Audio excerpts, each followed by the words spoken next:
नमस्ते, मैं हूं किशोर अजवाणी और अब आज की ताजा खबर। नमस्कार, आपके साथ मैं हूं अर्पिता आर्या। मुंबई में देर रात भारी बारिश के बाद कई इलाकों में जलभराव हो गया। सेंट्रल मुंबई के कुर्ला, साकीनाका, चेंबूर, मानखुर्द, सायन, घाटकोपर, विक्रोली में भी पानी भरने से लोगों को मुश्किलों का सामना करना पड़ा। जलभराव की वजह से कई जगह गाड़ियां भी खराब हो गई।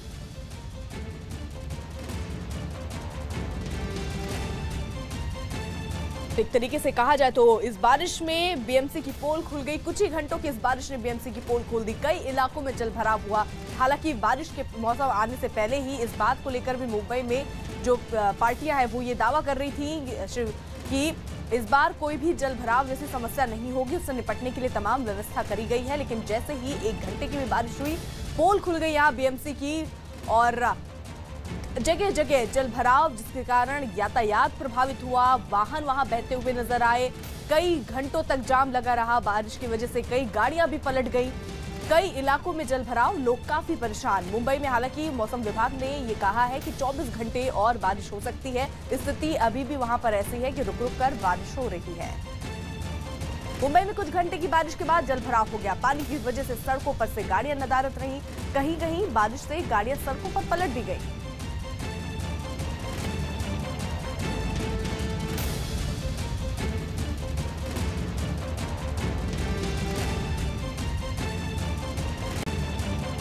महाराष्ट्र के नासिक में जोरदार बारिश के बाद सड़कों पर बाढ़ जैसे हालात बन गए। नासिक की सराफा बाजार में दुकानों में पानी घुस गया। कई दुकानें आधी डूब गई, जिससे कारोबारियों का काफी नुकसान हुआ। भारी बारिश के बाद सड़कें नदी में तब्दील हो गई। पानी के तेज बहाव में जो भी गाड़ियां आई, पानी अपने साथ उसको बहा ले गई। कई गाड़ियां बीच रास्ते में ही बंद हो गई, जिससे लोगों को काफी नुकसान झेलना पड़ा। बांग्लादेश के कई जिलों में जगह जगह जमीन खिसकने से दर्जनों मकान जमींदोज हो गए। लगातार हो रही बारिश की वजह से कई इलाकों में बाढ़ जैसे हालात। जमीन खिसकने और बाढ़ की चपेट में आने से अब तक 150 से ज्यादा लोगों की मौत हो चुकी है, जबकि कई इलाकों में जमीन खिसकने से हालात बेहद खराब हो गए हैं। बाढ़ और मलबे की चपेट में आकर दर्जनों मकान जमींदोज हो चुके हैं। बाढ़ प्रभावित इलाकों में फंसे लोगों की हालत बेहद खराब है। वो न तो अपने मकान में रह पा रहे हैं और न ही अपना सब कुछ छोड़कर दूसरी जगह जाने को तैयार हैं। प्रभावित इलाकों में राहत और बचाव का काम जारी है।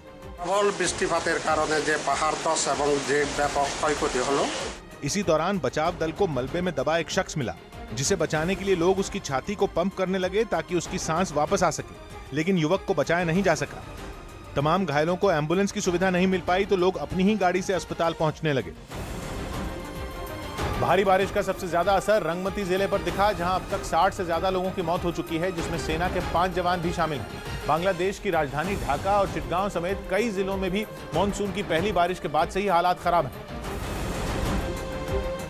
और लगातार बारिश की वजह से कई नदियां खतरे के निशान से ऊपर बह रही हैं। शहर और गांव में बाढ़ का कहर है तो पहाड़ी इलाकों में जमीन खिसकने से दर्जनों मकान तबाह हो गए। मौसम खराब होने की वजह से बचाव के काम में भी दिक्कत आ रही है, इसलिए लोग मदद का इंतजार किए बिना सुरक्षित जगहों का रुख कर रहे हैं। इसके लिए कोई नाव का तो कोई रिक्शे का सहारा ले रहा है। एमपी के मंदसौर से भड़की किसान आंदोलन की लपटें राजस्थान पहुंच गई। फसलों का समर्थन मूल्य बढ़ाने की मांग को लेकर किसान आज राजस्थान के कई जिलों में परिवार और जानवरों के साथ आंदोलन करेंगे। राजस्थान के किसानों की मांगे भी वही हैं जो दूसरे राज्यों के किसानों की है। राज्य सरकार ने किसान आंदोलन की राहत को देखते हुए पुलिस अधिकारियों को सतर्कता बरतने के निर्देश दिए, जिसके बाद राज्यों के जिलों में सुरक्षा व्यवस्था कड़ी कर दी गई है। राजस्थान के किसानों की मांग है कि उनका कर्ज माफ किया जाए, तुअर, चना, मूंगफली और सरसों का समर्थन मूल्य बढ़ाया जाए, हफ्ते में 7 दिन यानी 24 घंटे बिजली दी जाए, साथ ही खेती के काम में लगे किसान की मौत पर आर्थिक सहायता मिले। मध्य प्रदेश के मुख्यमंत्री शिवराज सिंह चौहान मंदसौर में किसानों के बीच जमीन पर बैठे दिखे, जो यहां किसान आंदोलन के दौरान मारे गए किसानों के परिजनों के बीच पहुंचे और उन्हें हर संभव मदद का भरोसा दिया। इसके लिए मंदसौर के बड़वन गांव पहुंचे सीएम शिवराज किसानों के साथ जमीन पर ही बैठ गए और आंदोलन के दौरान मारे गए किसानों के परिजनों से बातचीत की। इस मौके पर यहां सैकड़ों की संख्या में लोगों की भीड़ जुटी। मुख्यमंत्री ने किसानों को हर मुमकिन मदद का भरोसा दिया।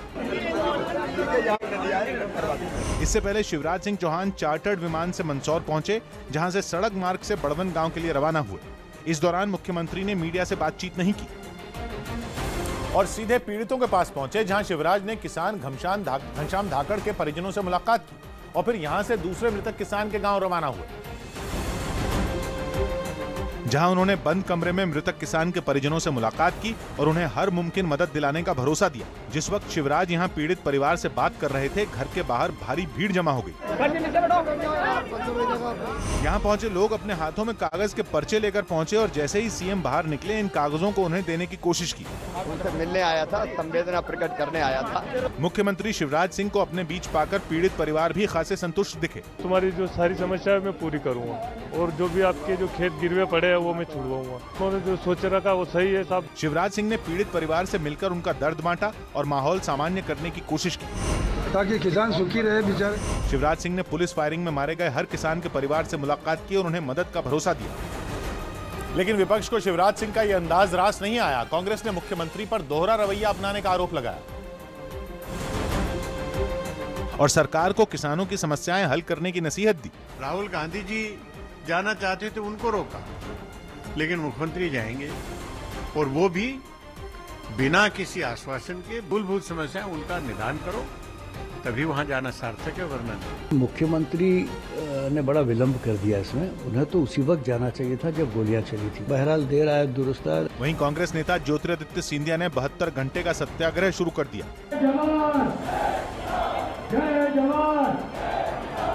इसके जरिए कांग्रेस नेता किसानों से सीधा संवाद कर रहे हैं। सत्याग्रह की जगह पर पुलिस फायरिंग में मारे गए किसानों की तस्वीरें भी लगाई गई। वहीं भोपाल में सत्याग्रह कर रहे ज्योतिरादित्य सिंधिया ने शिवराज सरकार पर खूब जबानी हमले किए और 9 दिन बाद पीड़ितों से मिलने को लेकर उन्हें निशाने पर लिया।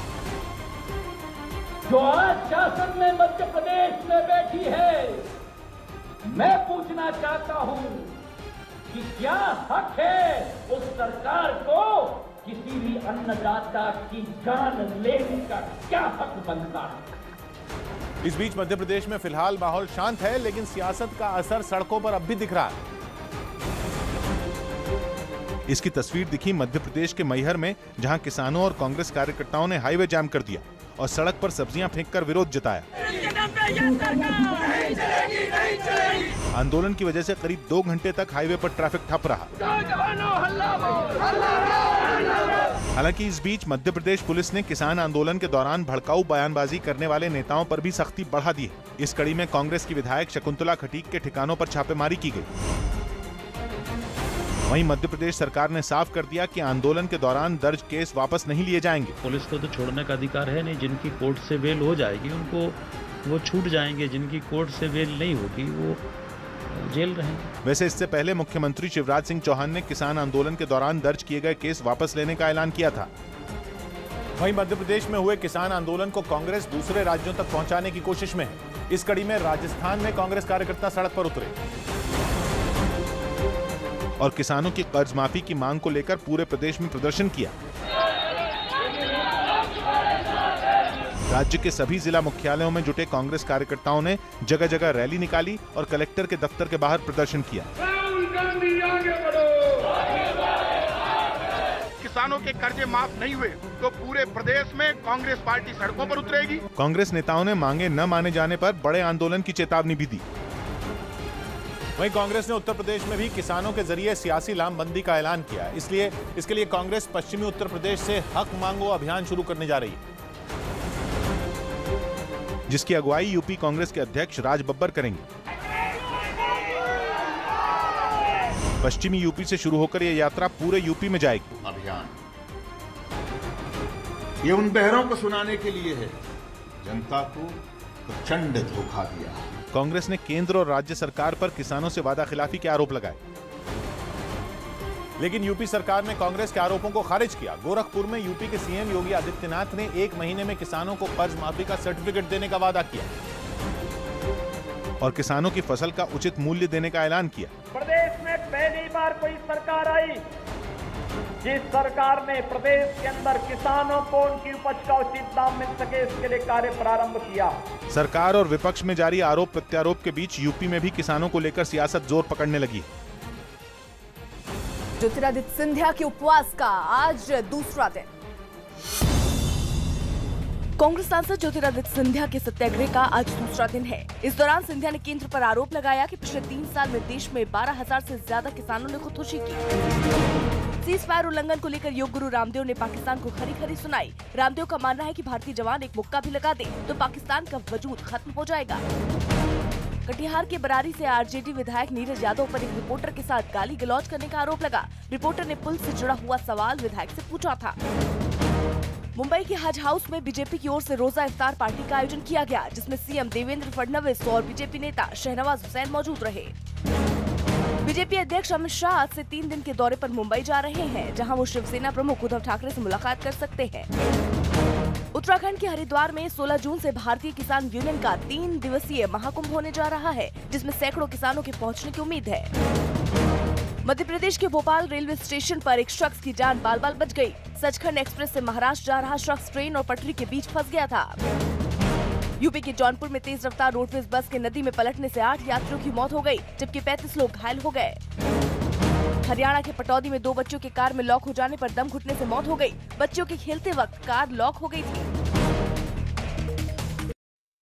दक्षिण कश्मीर के एक इलाके में 16 आतंकी हाथों में बंदूक लहराते हुए घूमते दिखे। भारतीय सेना को निशाना बनाने के लिए पाकिस्तान लगातार सीज फायर का उल्लंघन कर रहा है और उसकी आड़ में आतंकियों की घुसपैठ कराई जा रही है।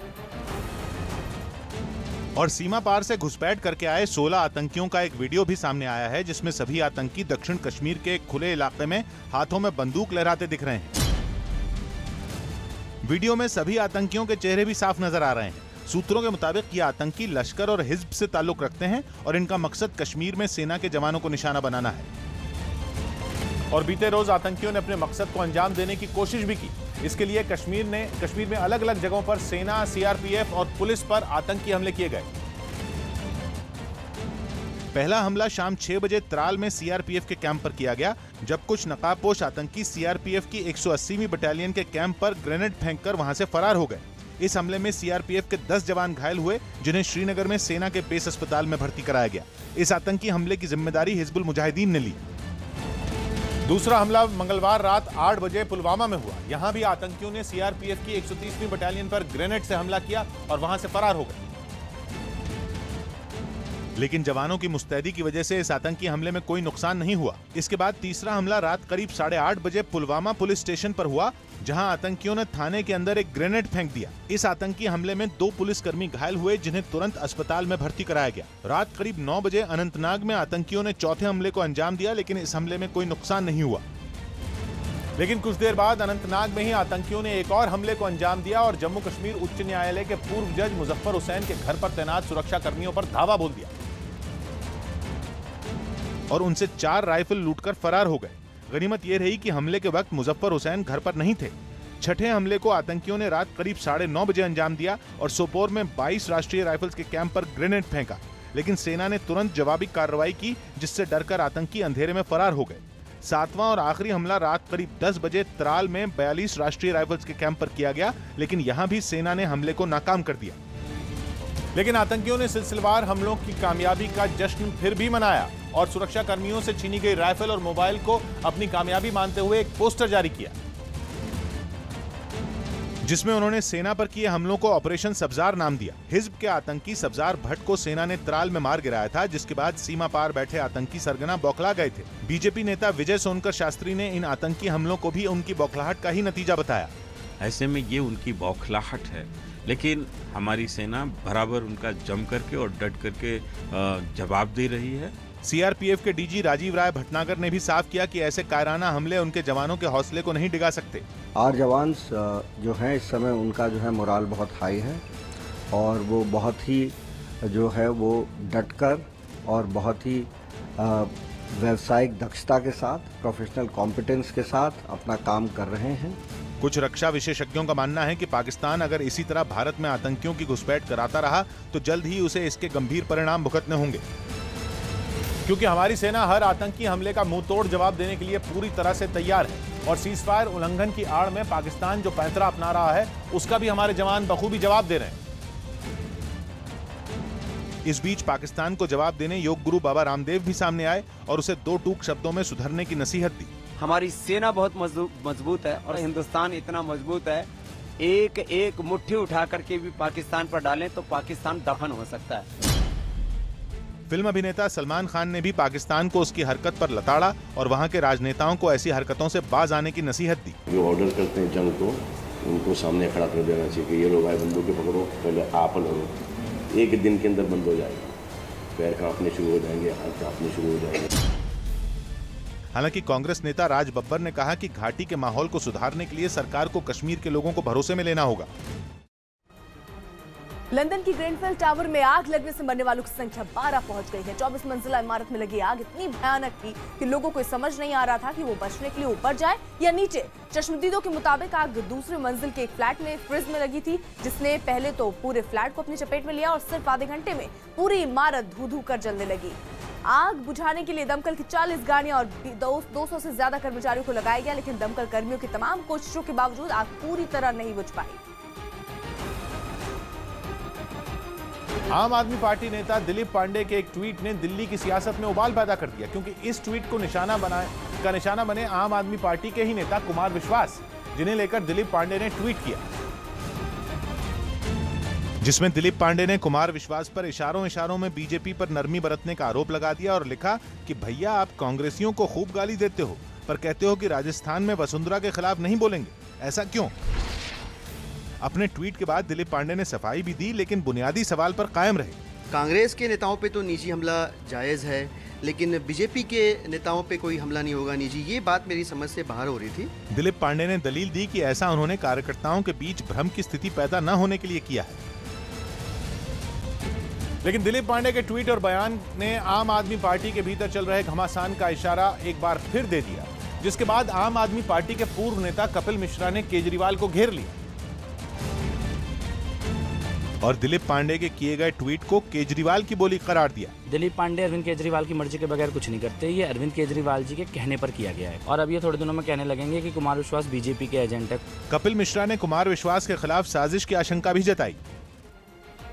मुंबई में बारिश से बीएमसी की पोल खुली। मुंबई में भारी बारिश ने खोली बीएमसी की पोल। महाराष्ट्र के नासिक में जोरदार बारिश के बाद सड़कों पर बहती नजर आई गाड़ियां। जम्मू कश्मीर के नौशेरा सेक्टर में पाकिस्तान की फायरिंग रुकी। मंदसौर में किसानों के मारे जाने के विरोध में किसान संगठनों का आज दिल्ली के जंतर मंतर पर प्रदर्शन। राजस्थान में कर्ज माफी और समर्थन मूल्य की मांग को लेकर किसान परिवार समेत करेंगे प्रदर्शन। यूपी में किसानों की समस्या और बेरोजगारी के मुद्दे पर कांग्रेस का आज राज्य में हक मांगो अभियान।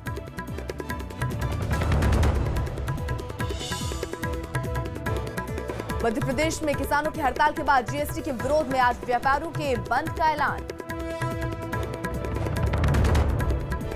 केंद्र में मोदी सरकार के 3 साल पूरे होने पर यूपी सीएम योगी आदित्यनाथ की बिहार में दरभंगा में आज रैली।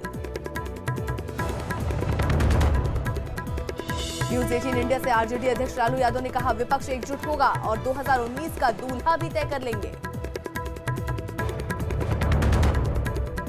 महाराष्ट्र के नासिक में जोरदार बारिश के बाद सड़कों पर बहती नजर आई गाड़ियां।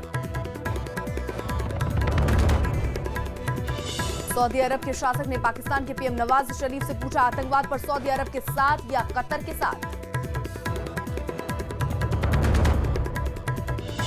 पनामा गेट मामले में पाकिस्तान के प्रधानमंत्री नवाज शरीफ आज संयुक्त जांच टीम के सामने होंगे पेश। लंदन के ग्रेनफेल टावर में लगी भीषण आग से अब तक 12 लोगों की मौत। चैंपियंस ट्रॉफी के सेमीफाइनल मुकाबले में आज बांग्लादेश से भारत की भिड़ंत। इंग्लैंड को हराकर पहली बार पाकिस्तान चैंपियंस ट्रॉफी के फाइनल में पहुंचा। मध्य प्रदेश के मंदसौर में पुलिस फायरिंग में मारे गए किसानों के विरोध में आज दिल्ली के जंतर मंतर पर किसान संगठन प्रदर्शन करेंगे। इस प्रदर्शन में भारी संख्या में किसानों के पहुंचने की उम्मीद है। किसान संगठनों ने दावा किया है कि कई राज्यों से ट्रेन और बसों से हजारों की संख्या में किसान प्रदर्शन में शामिल होंगे, जिसके बाद सुरक्षा वहां पर बढ़ा दी गई।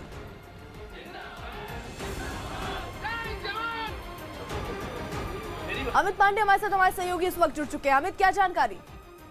देखिए यहाँ पे प्रदर्शन है और अलग अलग किसान संगठन है, उनका प्रदर्शन है दिल्ली के जंतर मंतर पर और करीब 11 बजे के आसपास ये प्रदर्शन शुरू होगा और कुल मिलाकर मंदसौर में जो घटना हुई उसका विरोध दर्ज करा रहे हैं ये किसान। और खास बात ये कि देश के अलग अलग हिस्सों से जो किसान संगठन हैं वो यहाँ पर जुड़ेंगे और यहाँ पर सरकार की उस कदम का विरोध दर्ज कराएंगे यहाँ पर। बहुत बहुत शुक्रिया। मैं संसद के कमरे में कांग्रेस और लेफ्ट समेत कई बड़े नेता नजर आए। राष्ट्रपति चुनाव की गहमागहमी के बीच विपक्ष के नेता दिल्ली में बैठक के लिए पहुंचे थे, जिसमें कांग्रेस, लेफ्ट, समाजवादी पार्टी और आरजेडी समेत दूसरे विरोधी दल शामिल हुए। राष्ट्रपति चुनाव पर चर्चा के लिए बुलाई गई ये बैठक संसद के एक कमरे में हुई। हालांकि जेडीयू नेता शरद यादव के समय पर नहीं पहुंचने की वजह से बैठक में थोड़ी देर भी हुई, लेकिन जैसे ही वो अंदर आए वहां मौजूद नेताओं ने हल्का मजाक किया। आइए। विपक्ष की बैठक में राष्ट्रपति उम्मीदवार का नाम तय करने के लिए एक कमेटी बनाने का फैसला हुआ। सरकार चर्चा करेगी अपोजिशन पार्टीज के नेताओं से, उसके बाद हमारे सब पार्टीज के लीडरों की दोबारा मीटिंग होगी। राष्ट्रपति चुनाव से पहले हुई इस बैठक के जरिए विपक्ष ने अपनी एकजुटता दिखाने की कोशिश की। इससे पहले प्रधानमंत्री के घर पर बीजेपी कोर कमेटी की बैठक हुई। सरकार राष्ट्रपति पद के उम्मीदवार पर सभी दलों में एक राय बनाने की कोशिश में है। जानकारी के मुताबिक प्रधानमंत्री के अमेरिकी दौरे से पहले राष्ट्रपति पद के उम्मीदवार के नाम का ऐलान हो सकता है। सरकार की कोशिश किसी एक नाम पर सहमति बनाने की है, जिसके लिए बीजेपी के नेता विपक्ष के नेताओं के साथ मुलाकात करने वाले हैं। जो भी सबसे मिलजुल करके उम्मीदवार घोषित होगा वो उम्मीदवार ही देश का राष्ट्रपति बनेगा। राष्ट्रपति चुनाव के लिए 17 जुलाई को मतदान होगा, जबकि 20 जुलाई को नतीजे आएंगे। लेकिन बीजेपी नेता शत्रुघ्न सिन्हा के ट्वीट ने राष्ट्रपति चुनाव में नाम तय होने से पहले नई बहस छेड़ दी। शत्रुघ्न सिन्हा ने इस पद के लिए लाल कृष्ण आडवाणी का नाम सुझाया और ट्विटर पर बीजेपी सांसद शत्रुघ्न सिन्हा ने आडवाणी की तारीफ करते हुए लिखा कि राष्ट्रपति जैसे प्रतिष्ठित पद के लिए आडवाणी जी सबसे सही, शिक्षित, सम्मानित, अनुभवी और काबिल उम्मीदवार हैं। मौजूदा माहौल में आडवाणी जी ही राष्ट्रपति पद के लिए पहली और आखिरी पसंद होने चाहिए। इस ट्वीट से पहले शत्रुघ्न सिन्हा ने लाल कृष्ण आडवाणी से केरल में मुलाकात की तस्वीरें भी साझा की थीं। लेकिन शत्रुघ्न सिन्हा के इस ट्वीट के बाद सियासी खलबली मच गई और विपक्ष ने इसकी आड़ लेकर बीजेपी को निशाने पर लिया और विरोधियों ने इस बहाने पीएम मोदी को घेरते हुए कहा कि प्रधानमंत्री ने बाबरी का मामला सामने लाकर आडवाणी का रास्ता रोक दिया। शत्रुघ्न सिन्हा जी की बात को उनकी पार्टी में, भारतीय जनता पार्टी में कितनी तरजीह मिलती है ये तो समय बताएगा। पद के लिए सबसे अच्छे विकल्प है तो बीजेपी को कम से कम उनकी बात तो सुननी चाहिए। आडवाणी को बीजेपी का भीष्म पितामह बताकर शिवसेना सीधा जवाब देने से बचती नजर आई। तो भारतीय जनता पार्टी की तरफ से जब नाम आएगा तब हम हमारे पत्ते खोलेंगे। चुनाव आयोग ने बुधवार को ही राष्ट्रपति चुनाव की अधिसूचना जारी की, लेकिन अब तक नामों पर सिर्फ चर्चा हो रही है, किसी पर सहमति नहीं बन पाई। अहमदाबाद में पुलिस हिरासत से फरार हुई साध्वी जयश्री। अहमदाबाद में साध्वी जयश्री गिरी पुलिस हिरासत से फरार हो गई। साध्वी जयश्री पर लोगों से ठगी करने का आरोप है। ग्रेटर नोएडा में गाड़ियों को लूटने वाले गिरोह को पुलिस ने गिरफ्तार किया। लुटेरों के पास से एक इनोवा गाड़ी, मोबाइल फोन और कैश बरामद किया गया। मध्य प्रदेश की झाबुआ पुलिस ने 30,000 के कुख्यात डाकू मलखान को गिरफ्तार किया है। डाकू मलखान पर हत्या, डकैती, चोरी समेत करीब 30 आपराधिक मामले मध्य प्रदेश और गुजरात में दर्ज है। भारतीय सेना के जवानों को जल्द ही आधुनिक हेलमेट मिलने वाले हैं। ये बैलिस्टिक हेलमेट कानपुर की कंपनी मेक इन इंडिया के तहत बना रही है। ओडिशा के टीलागढ़ में बीजेपी कार्यकर्ता पर तलवार और लाठी से एक शख्स पर हमला करने का आरोप लगा है। कार्यकर्ताओं ने हमला पुलिस की मौजूदगी में किया। पाकिस्तान के प्रधानमंत्री नवाज शरीफ आज हाई प्रोफाइल पनामा गेट मामले की जांच कर रही संयुक्त जांच टीम के समक्ष पेश होंगे। नवाज को सुबह 11 बजे पूछताछ को बुलाया गया है। दिल्ली के हौस खास इलाके में मॉक ड्रिल का आयोजन किया गया। इस दौरान किसी भी आपात हालात से निपटने और आतंकी हमले से निपटने की तैयारियों को परखा गया। मध्य प्रदेश के बालाघाट में हो रहे एक कार्यक्रम के दौरान एक मंत्री और एक सांसद आपस में भिड़ गए। यहाँ सबका साथ सबका विकास नाम से कार्यक्रम चल रहा था, तभी मंच पर अचानक हंगामा मच गया। क्योंकि अचानक मंच पर मध्य प्रदेश के कृषि मंत्री गौरीशंकर बिसेन और बीजेपी के सांसद बोध सिंह भगत के बीच कहासुनी हो गई। कहासुनी बढ़ती गई और दोनों नेता आमने सामने आ गए। दोनों एक दूसरे पर चिल्लाने लगे। इसी दौरान अचानक गौरीशंकर बिसेन मंच से जाने लगे, लेकिन सांसद बोध सिंह का गुस्सा शांत नहीं हुआ। ये सारा झगड़ा इस बात को लेकर हुआ कि किसान के पक्ष में कौन बोला। हमने किसान के हित में बोले तो बोले हम भी किसान के प्रतिनिधि। इसी बात पर दोनों नेता सीधे सीधे भिड़ने को तैयार हो गए। यूपी के सीएम योगी आदित्यनाथ आज बिहार के दरभंगा में रैली करेंगे। सीएम योगी मोदी सरकार के 3 साल पूरे होने और पंडित दीनदयाल जन्म शताब्दी वर्ष के मौके पर जनसभा को संबोधित करेंगे। योगी की रैली दोपहर 2 बजे होगी। इस दौरान योगी केंद्र सरकार की 3 साल की उपलब्धियों को गिनाएंगे। जनता को बताएंगे कि एनडीए सरकार ने पिछले 3 साल में कैसे पूरे देश का नक्शा बदल गया। सीएम योगी ने 2 साल पहले चंपारण वो आए थे। सीएम योगी की रैली को देखते हुए सुरक्षा के पुख्ता इंतजाम किए गए। यूपी के सीएम योगी आदित्यनाथ के दरभंगा दौरे को देखते हुए पूरे शहर में सीएम योगी के पोस्टर लगाए गए, जिसमें योगी को बाहुबली के रूप में दिखाया गया है। पोस्टर्स में सीएम योगी को कंधे पर शिवलिंग उठाते हुए दिखाया गया। यूपी के कई शहरों में सड़क पर बने गड्ढों पर गाड़ियां गुजरती नजर आईं। मुख्यमंत्री योगी आदित्यनाथ ने यूपी को 15 जून तक गड्ढा मुक्त बनाने का ऐलान किया था, लेकिन समय पूरा होने के बाद भी गड्ढे दिखाई दे रहे हैं। और न्यूज 18 इंडिया की टीम जब सड़कों की पड़ताल के लिए गाजियाबाद पहुंची तो वहां गड्ढों से गाड़ियां गुजरती दिखी। योगी सरकार ने पूरे यूपी में 15 जून तक गड्ढे भरने का वादा किया था, लेकिन गाजियाबाद में ऐसा कुछ नजर नहीं आया। अगले 1 हफ्ते में और भी जो अवशेष कार्य है वो पूरा हो जाएगा। न्यूज 18 इंडिया की पड़ताल में गाजियाबाद की सड़कें फेल रहीं। यही हाल मऊ का भी था, जहां टूटी हुई सड़कों पर गाड़ियां चल रही थी। मऊ में कई जगह गड्ढों में पानी भर चुका है, लेकिन अधिकारी विभागों की लड़ाई में उलझे हुए हैं। जहां काम हो गया है वो समझिए पीडब्ल्यूडी का है, बनने की स्थिति में नहीं है वो समझिए दूसरे विभाग की सड़क। यानी न्यूज 18 इंडिया की पड़ताल में मऊ की सड़कें भी फेल रही। यह हाल सिर्फ यूपी के 2 शहरों का नहीं है, अमेठी में भी सड़कों के गड्ढे अब तक नहीं भरे जा सके। हालांकि अमेठी में मरम्मत का काम जरूर चल रहा है, लेकिन सरकार यहां भी 15 जून तक गड्ढे भरने का वादा पूरा नहीं कर पाई। अमेठी में भी कई सड़कें अब भी टूटी नजर आईं। और ये बात अधिकारी भी मान रहे हैं। लगभग 85% गड्ढा मुक्ति कर चुके हैं। अमेठी में भले ही अधिकारी काम के आंकड़े गिनाकर अपनी पीठ थपथपा रहे हों, लेकिन कुछ सड़कों की मरम्मत अब तक शुरू भी नहीं हो पाई है। ऐसे में न्यूज 18 इंडिया की पड़ताल में अमेठी की सड़कें भी फेल रहीं। इस बीच मुख्यमंत्री योगी आदित्यनाथ 2 दिन के दौरे पर गोरखपुर पहुंचे। अपने इलाकों को उन्होंने कई तोहफे दिए।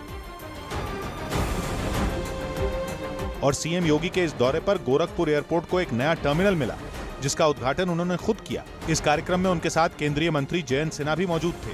गोरखपुर पहुंचे योगी आदित्यनाथ ने भी माना कि वादे के मुताबिक 15 जून तक सड़कों के गड्ढे नहीं भरे जा सके। अधिकतर मार्गों को गड्ढा मुक्त हम लोगों ने किया है। जो मार्ग बचेंगे बरसात के बाद प्रदेश को पूरी तरह गड्ढा मुक्त सड़कें देंगे। यानी मुख्यमंत्री ने पहले यूपी को गड्ढा मुक्त बनाने का ऐलान तो कर दिया, लेकिन अब वो खुद इसकी समय सीमा बढ़ा रहे हैं। न्यूज 18 इंडिया से खास बातचीत में आरजेडी अध्यक्ष लालू प्रसाद यादव ने कहा कि उन्हें ऐसी बहू चाहिए जो पढ़ी लिखी हो और सास से झगड़ा ना करे। घरेलू मतलब पढ़ी लिखी, घरेलू संस्कार हो। अगर दिन भर सास से लड़ते रहे तो कैसे होगा। राष्ट्रपति पद के लिए लालकृष्ण आडवाणी का नाम आने पर लालू यादव ने बीजेपी को आड़े हाथों भी लिया। राष्ट्रपति का नहीं बन पाए आडवाणी जी, नार उसी दिन काट दिया। लालू यादव से जब लोकसभा चुनाव पर सवाल पूछा गया तो उन्होंने कहा कि विपक्ष एकजुट हो जाएगा और समय पर यानी 2019 का दूल्हा भी तय कर लिया जाएगा। दूल्हा तय करने में कोई देर होता है, आने दो ना, पहले हम इकट्ठे हो रहे हैं, अभी सब इकट्ठे होने दो। संसद के एक कमरे में कांग्रेस और लेफ्ट समेत कई बड़े नेता नजर आए। राष्ट्रपति चुनाव की गहमागहमी के बीच विपक्ष के नेता दिल्ली में बैठक के लिए पहुंचे थे, जिसमें कांग्रेस, लेफ्ट, समाजवादी पार्टी और आरजेडी समेत दूसरे विरोधी दल शामिल हुए। राष्ट्रपति चुनाव पर चर्चा के लिए बुलाई गई ये बैठक संसद के एक कमरे में हुई। हालांकि जेडीयू नेता शरद यादव के समय पर नहीं पहुंचने की वजह से बैठक में थोड़ी देर भी हुई, लेकिन जैसे ही वो अंदर आए वहां मौजूद नेताओं ने हल्का मजाक किया। आइए। विपक्ष की बैठक में राष्ट्रपति उम्मीदवार का नाम तय करने के लिए एक कमेटी बनाने का फैसला हुआ। सरकार चर्चा करेगी अपोजिशन पार्टीज के नेताओं से, उसके बाद हमारे सब पार्टीज के लीडरों की दोबारा मीटिंग होगी। राष्ट्रपति चुनाव से पहले हुई इस बैठक के जरिए विपक्ष ने अपनी एकजुटता दिखाने की कोशिश की। इससे पहले प्रधानमंत्री के घर पर बीजेपी कोर कमेटी की बैठक हुई। सरकार राष्ट्रपति पद के उम्मीदवार पर सभी दलों में एक राय बनाने की कोशिश में है। जानकारी के मुताबिक प्रधानमंत्री के अमेरिकी दौरे से पहले राष्ट्रपति पद के उम्मीदवार के नाम का ऐलान हो सकता है।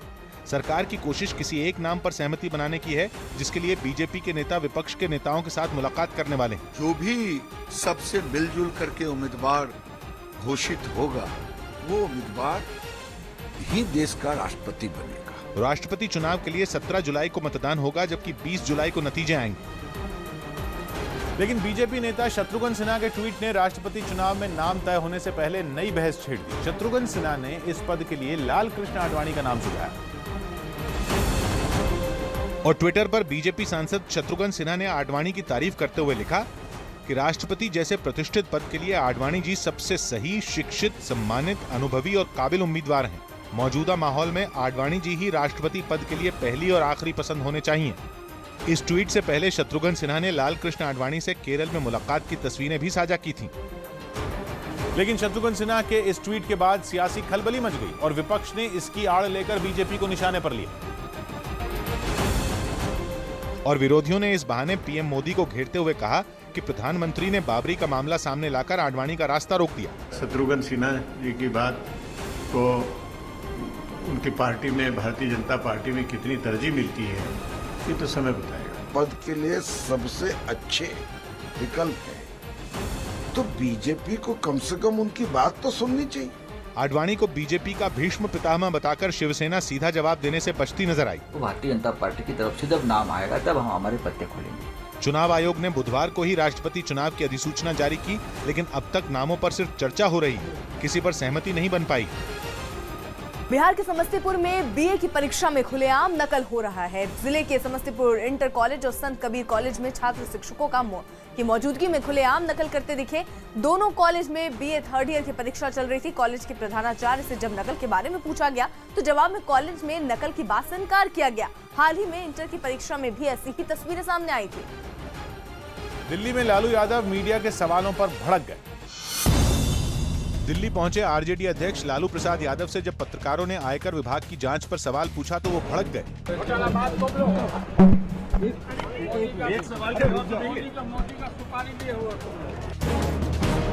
गुजरात के बीजेपी सांसद और उनकी टीम ने पीएम मोदी के रोड शो पर एक किताब लिखी है। बेंगलुरु में 13 साल की एक लड़की ने 1 मिनट में 15 बार मुश्किल योगासन कर वर्ल्ड रिकॉर्ड अपने नाम किया।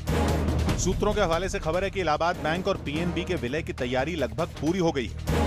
फिल्म डैडी का ट्रेलर रिलीज कर दिया गया, जिसमें अर्जुन रामपाल गैंगस्टर अरुण गवली की तरह दिख रहे हैं। फिल्म न्यूटन का पोस्टर रिलीज कर दिया गया, जिसमें राजकुमार राव ईवीएम मशीन को लेकर भागते दिख रहे हैं। किसानों की समस्या और बेरोजगारी के मुद्दे पर आज से कांग्रेस हक मांगो अभियान शुरू करने जा रही है। अभियान की शुरुआत अलीगढ़ से कांग्रेस के यूपी अध्यक्ष राज बब्बर करेंगे। कांग्रेस का अभियान यूपी के 75 जिलों में होगा। कांग्रेस का आरोप है कि देश में किसानों की जो हालत है वो बहुत नाजुक है। बीजेपी के शासन वाले मध्य प्रदेश, राजस्थान, उत्तर प्रदेश समेत जो कई राज्य हैं, वहां किसानों का दमन किया जा रहा है। किसानों को उनका हक नहीं मिल रहा। ऐसे में कांग्रेस किसानों के हक की लड़ाई लड़ेगी। सैन फ्रांसिस्को में अमेरिकी पार्सल कंपनी यूपीएस के एक केंद्र पर हमलावरों ने गोली मारकर 3 लोगों की हत्या कर दी और 2 को घायल कर दिया। बाद में हमलावरों ने खुद को भी गोली मार ली और खुदकुशी कर ली। हमलावर ने पार्सल डिलीवरी सेवा की वर्दी पहन रखी थी। पुलिस के मुताबिक हमलावर की पहचान अभी तक नहीं हो पाई। वहीं जीएसटी के विरोध में आज मध्य प्रदेश में व्यापारियों ने बंद का आह्वान किया। व्यापारियों ने मंडी, सराफा, किराना और ट्रांसपोर्ट में बंद रखने का ऐलान किया। इसके अलावा कपड़ा व्यापारी भी कपड़े पर 5% जीएसटी लगाए जाने के खिलाफ अपनी दुकानें बंद रखेंगे। इसके अलावा दूसरे राज्यों में भी व्यापारी जीएसटी के विरोध में अपनी दुकानें बंद रखेंगे। पूरे देश में 1 जुलाई से आपको बता दें जीएसटी लागू होना है।